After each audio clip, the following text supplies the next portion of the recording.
누구에게나 맑고 엉뚱한 상상력으로 가득했던 유년 시절이 있을 텐데요.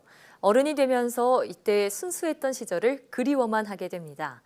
오늘 생각연구소에서는 어른들이 동심을 잃어버리는 심리에 대해 알아보겠습니다. 연세대학교 심리학과 이동기 교수와 함께합니다. 어서 오세요. 네, 안녕하세요. 네, 자 저는 동심하면 가장 먼저 떠오르는 게 산타클로스 할아버지인 것 같습니다. 네네. 아이들에게 산타클로스가 사실은 없다라고 솔직하게 말을 해줘야 하는지 아니면 계속 착한 거짓말을 해야 하는지 좀 이런 고민이 돼요. 어떤가요? 네, 고민이 많이 되죠. 네. 원래 그 산타클로스 자체가 어린이들을 지켜주는 수호성인 성 니콜라스의 애칭이라고 하거든요. 별칭인데 예. 사실 아이들이 크리스마스를 기다리고 그다음에 또 산타 할아버지 선물 받으려고 되게 착한 모습을 유지하고 이런 거 많이 하잖아요. 네. 근데 미국에서는 한 교사가 아이들한테 산타는 가짜다. 네. 이렇게 얘기했는데 해고를 당했다고 하네요. 해고를 당했다고요? 네, 학부형들이 상당히 뭐 그거에 대해서 문제를 많이 제기하는 동심을 모양이에요. 파괴했다고요? 네. 예. 이게 과연 산타가 존재한다, 존재하지 않는다 얘기해 주는 게 어느 쪽이 좋을까에 대해서는 사실 학자들도 상당히 제각각입니다. 네. 예를 들어서 호주의 멜버른 대학교에 있는 댄 켈리 앨런이라는 사람은 이렇게 얘기를 했어요. 산타의 존재에 대해서는 자연스럽게 아이들이 결론 내릴 때까지는 부모는 그 아이의 상상을 지원해 줄 그럴 책임이 있다. 일종의 말아야 된다 예. 이 입장이고요. 또 반면에 같은 그 호주의 가톨릭 대학교에 있는 아멘의 샤하이언이라는 또 다른 사람 뭐라고 얘기했냐면 아니 이미 아이가 산타의 존재를 물을 때는 현실과 상상을 걔는 구별하는 거다. 그래서 거짓말을 하면 안 된다. 네. 비슷한 이유로 런던에 있는 킹스 칼리지 교수인 데이비드 카일 존슨이라는 사람은 이렇게 얘기를 했어요. 산타가 존재하지 않는다는 걸 이미 알고 있는 학생한테 만약에 교사가 거짓말을 하게 되면 예. 그 사람 말을 믿지 않게 되는 거 아니냐. 네. 그러니까 부정적인 의견들이 상당히 더 많습니다. 듣고 보니 또 그 말도 일리가 있는 것 같고요. 교수님 역시 심리학 전문가이시잖아요. 어떻게 생각하시나요?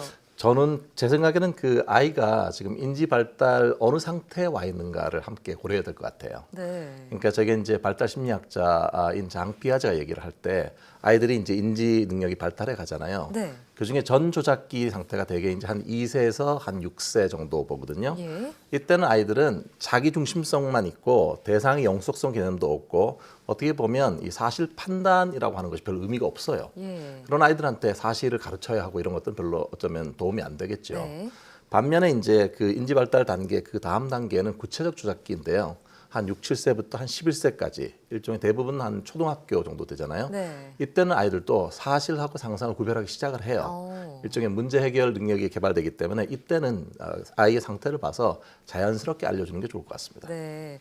자, 이렇게 아이들의 동심을 지켜줘야 하냐 이 문제를 놓고 어른들의 의견이 이렇게나 분분한데 사실 어른들에게도 동심을 좀 지켜줘야 하지 않을까 동심의 필요성을 좀 느끼게 됩니다. 어른들 역시 동심을 갖고 있을까요? 저는 갖고 있다고 생각을 해요. 네. 그 이유가 지난번에 그 인사이드 아웃이라는 영화 있었는데 혹시 보셨습니까? 네, 정말 좋아하는 영화예요. 네, 어른들을 정말 좋아하고 어른들을 위한 애니메이션 영화 이런 네. 얘기가 붙었는데요. 사실 이전에는 애니메이션이 주로 아동층을 타겟으로 이루어졌다면 어른들도 좋아할 수 있다는 걸 보여준 거잖아요. 네. 그 내용을 보면은 11세 소녀 라일리가 그 5가지 그 감정과 함께 모험을 하는 건데 5가지 감정이 기쁨이, 그다음에 네. 슬픔이, 그리고 버럭이, 소심이, 그리고 까칠이 이 5개인데요. 네, 기억나네요. 네, 이 5가지의 그 감정들이 자기 역할을 하면서 주인공의 자아를 성장시키고 또 형성해주고 이런 역할을 했었죠. 네. 근데 한 가지 흥미로운 그 캐릭터가 있었는데요. 이 라일리의 상상 속에 있는 한 그 놀던 친구였는데 네. 그 이름을 빙봉이라는 캐릭터가 있어요. 예, 지금 화면에 나오고 네, 있네요. 얼굴은 그 코끼리처럼 생겼고요. 꼬리는 그 고양이 꼬리이고 몸통은 솜사탕 몸통이거든요. 네. 근데 중간에 나를 잊지 말라 이렇게 얘기를 하면서 울 때는 사탕 눈물이 떨어지는 거예요. 예, 그러니까 사실 이 그 라일리가 커가면서 사실 이 그 빙봉의 존재를 점점 잊게 되고요. 예. 나중에는 빙봉이 사라지게 되는데 빙봉이 사라지면서 여전히 그 라일리가 기쁘고 행복한 삶을 살기를 바라잖아요. 예. 그 장면을 보면서 어른들도 많은 눈물을 흘렸다고 해요. 그러니까 일종의 유년 시절의 상상 속에 있었던 친구가 사라지는 것 같은 그런 느낌? 네. 그런 것 때문에 함께 공감을 하게 된 거죠. 네. 네. 아무래도 영화를 보면서 정말 순수했던 그 시절로 돌아가서 푹 빠져서 봤기 때문에 눈물까지 흘리게 되지 않았을까 그렇죠, 네. 싶은데요. 자, 이처럼 어른들에게도 동심이 있다라고 볼 만한 그런 또 다른 사례가 있을까요? 네, 그 2015년에 한 인터넷 그 방송 중에 하나가 예. 코딱지 친구들 혹시 들어보셨습니까? 혹시 그 네, 종이접기? 네, 그렇습니다. 그때 이제 그 2030 세대들이 그거를 되게 볼 때 옛날에 종이접기 그 아저씨로 유명했던 그 김영만 씨 예. 그걸 보고 너무 반가워한 거예요. 네. 또 김영만 씨가 되게 살갑게 인사를 하고 그래서 사실은 2030 다 잘하는데도 불구하고 그걸 보면서 옛날 그 유년 시절을 다시 회상을 하게 되는 예. 거죠. 그래서 그걸 보면서 또 많은 위로를 받고 또 김영만 아저씨 자신도 훌쩍 커버린 코딱지들을 보면서 반갑고 또 위로가 됐다 이렇게 말씀하셨는데요. 이분이 한 그 말씀 중에 상당히 많이 화제가 됐던 얘기 중에 하나가 이제 어른이 됐으니까 코딱지들 더 잘할 수 있어요 라는 말 그리고 또 우리 코딱지들 이제 다 컸어요 네. 이런 말들이 되게 힘든 사회생활을 하는 그런 젊은이들한테 큰 위로가 되고 네. 또 하나의 울림이 있었습니다. 네, 네. 저도 어렸을 때 그 색종이 갖고 놀았던 사람으로서 정말 공감이 많이 되는 얘기인데요.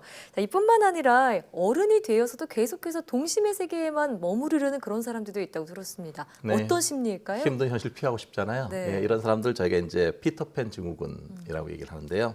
사실 영원한 아이로 남고 싶다. 예. 사실 그래서 신체는 다 어른이 다 됐지만 내가 어른이라는 사실을 인정을 하지 않고 타인한테 늘 의존하게 되는 그런 모습인데요. 네. 정신분석학에서는 이거를 두 가지로 봅니다. 하나는 힘든 현실을 부정하는 그런 방어 기제. 아, 또 하나는 되게 현실이 되게 힘들고 스트레스를 받으면 마치 어린아이처럼 유치한 행동을 하는 것, 일종의 예. 퇴행이라고 하는 방어 기제를 사용하는데요. 유교 심리학자인 댄 카일리도 이 증후군을 얘기하면서 뭐라고 그랬냐면 신체는 어른인데 실제로 자기가 책임을 지고 싶어 하지 않고 중요한 결정을 남이 해줬으면 좋겠다 이렇게 예. 생각하는 그런 모습이라고 했습니다. 그렇군요. 자, 그러면은 어린이들이 우리가 뭐 어른들의 경우에도 장난감을 갖고 노는 그런 네. 분들이 있죠. 키덜트 문화라고 하는데 자, 이런 것도 어떻게 보면 이 피터팬 증후군의 일환이라고 볼 수 있을까요? 제 생각에는 일환이기도 하지만 조금 더 저는 긍정적으로 보고 있는데요. 예. 그 어른들도 일종의 프라모델이라든지 뭐 RC카 리모컨 움직이는 자동차라든지 예. 또 이런 걸 사 모으고 또 만화 캐릭터 같은 거로 된 그런 그 티셔츠 같은 거를 입기도 하고 그렇잖아요. 네. 전에는 이거를 볼 때 일종의 덕후다. 그래서 약간 상식적이지 않다 이렇게 얘기했는데 예. 사실 취업 포털 커리어에서 설문 그 조사를 했더니 예. 직장인 610명한테 물어봤어요. 그랬더니 예. 41.8%가 나도 키덜트이다. 자기도 키덜트다. 네, 예. 상당히 공감을 한다는 얘기지 않습니까? 네. 가만히 보면 이제 지금 현재 2030인 키더트들 보면은 90년대에는 그렇게까지 뭔가 이게 조기 교육이라든지 뭔가 학원에 가야 되고 이렇게 바쁘지는 않았었어요. 근데 이제 성인이 되어 보니까 녹록지가 않잖아요. 예. 취업도 해야 되고 그다음에 또 맞습니다. 학자금 대출을 갚아야 되고 스펙도 만들고 결혼도 해야 되고 할 게 많잖아요. 네. 그러니까 일종의 도피처가 필요해요. 그러니까 예. 골치 아픈 현실을 피해서 순수했던 그 시절의 그 기억으로 돌아가서 잠시 휴식하려고 하는 그런 모습이 아닐까 생각됩니다. 네. 자, 동심 정말 간직하고 있다는 점에서는 어떻게 보면 긍정적인 측면도 많지만 키덜트 문화와 같은 부분은 긍정적이지만 근데 뭐 피터팬 증후군 같은 경우에는 좀 현실 도피가 된다는 점에서 부정적일 수도 있을 것 같은데요.